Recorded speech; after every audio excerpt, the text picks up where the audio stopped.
Welcome back to my channel. If you are new, welcome. My name is Hannah and I'm the Mom with Muscle.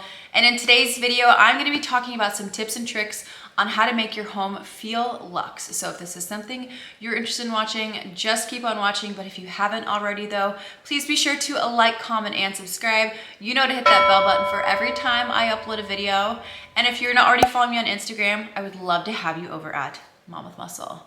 Without further ado, let's get into this video. So like I said, I'm gonna be talking about 7 different tips and tricks on how to elevate your space in your home. Now I know there are a bunch of these make your home look expensive videos on YouTube, and to be honest, it just does not sit well with me. I don't think anybody should strive to make their home look expensive.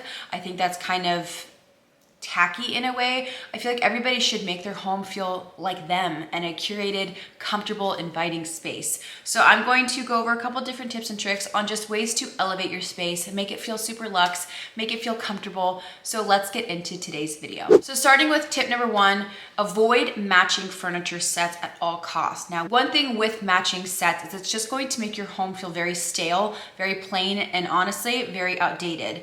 So what you want to do is you want to match your tones. You want to mix different colors, different textures, even patterns if you have certain chairs.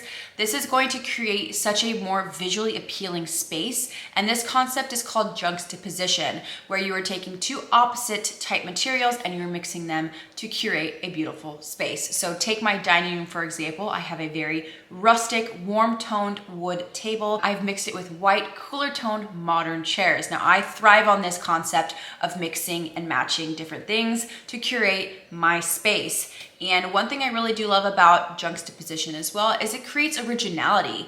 You are creating your own space. You aren't just going to Target and you aren't doing a copy and paste or stealing someone else's idea. Yes, we get inspiration from all over the place, but this concept allows you to create and design your space based on things that you love and mixing them together. So that is tip number 1, is steering clear of those matching sets. So tip number 2 is think about hanging your curtains from the ceiling. Now what I mean by that is we all know that we want to hang our curtains on a rod the highest that we can to make your space appear a lot larger. For example, I only have 9-foot ceilings, but when I hang my curtains as close to the ceiling as I can get, it makes this appearance of my home feeling a lot taller, larger, and more spacious. But another way you can do this is by hanging your curtains on the ceiling on a track.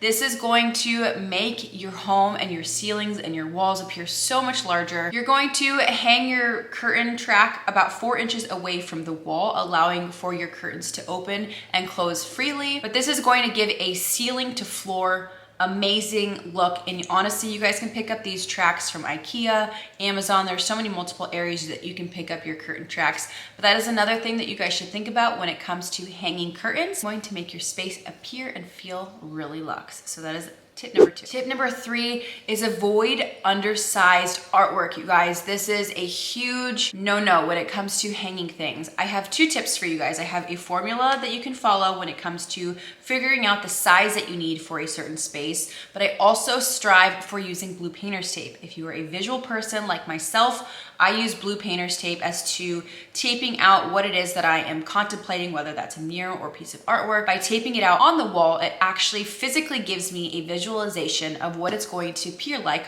on that wall. But there's also a formula that you guys can use when it comes to figuring out what the size you need for a certain space. So what you're going to do is you're going to take the wall height and the wall width. You're going to times the height by 0.60 and 0.75. The 0.60 is going to be your minimum height and your 0.75 is going to be your maximum height. That's going to translate into your width as well. Same thing, you're going to times your width measurement by 0.60 and 0.75. Again, you're going to have a range there of your minimum and your maximum height for the width of an artwork and for your height of your artwork. Once you get those numbers, then you can take that into shopping. I definitely suggest having like a little, a little piece of paper with you on your dimensions if you are going into store to shop. That way way you can see whether or not your artwork is going to fit your space. So yeah, that is the next item on this list. All right, the next tip and trick on this list is picture lighting. As we know, picture lighting is very popular now and today in interior design and trends. And one thing I love about it is it just adds another layer to your home. It's one more layering piece for your lighting. I think lighting is a very great ambiance setter. It sets the tone, it sets the mood. Now I understand if you don't want to hardwire a picture light or a sconce for that matter, which if on a side note, check out my home hacks where I show you guys how to hang some sconces using some puck lighting.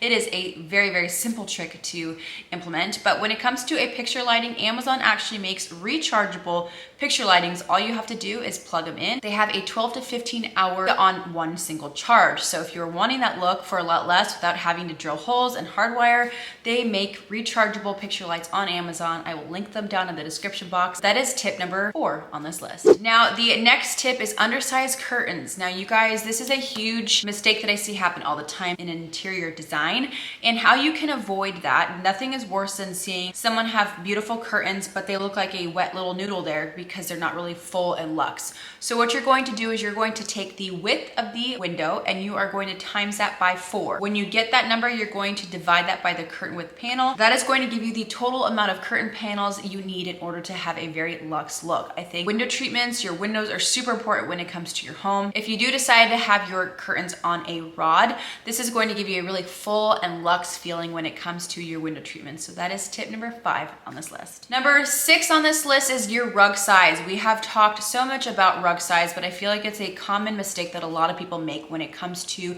designing their space. Now, what you want to do is instead of having a super undersized rug, you want to kind of the rule of thumb is making sure all of your furniture front legs are touching that rug.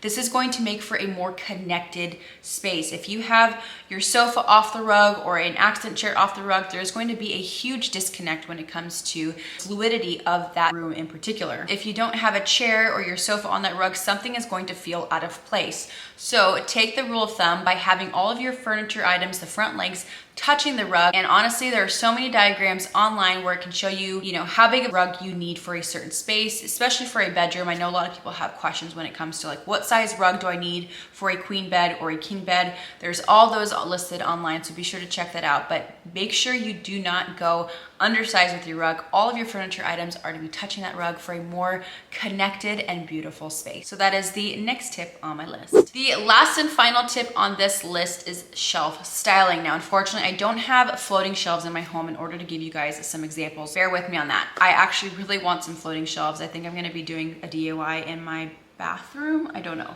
So stay tuned for that. But I see this mistake happen all the time when I see shelf and shelf styling. People putting too many items, too many objects on a shelf. Now, one thing I strive for here on my channel is a less is more approach. You don't need a ton of stuff in order to make an impact. So what you're gonna do is you're gonna measure your shelf width and you're going to divide that by 1/3. That's going to be decor A. You're then going to do the same thing for width B against 2/3. This is going to give you decor B. So you're gonna have decor A, which is going to be your 1/3, and you're gonna do your decor B, which is gonna be your 2/3. So you want to alternate between 1/3 and 2/3 groupings per each shelf. Don't be afraid of dead space too. I feel like a lot of people think you have to have something on every single aspect of the shelf. Don't be afraid of dead space. I think dead space is really great because it gives the eye a moment to focus and a moment to breathe. You want breathing room when it comes to shelf styling as well. So that's kind of my last tip and trick, is making sure you are alternating your groupings between 1/3 and 2/3 by measuring the width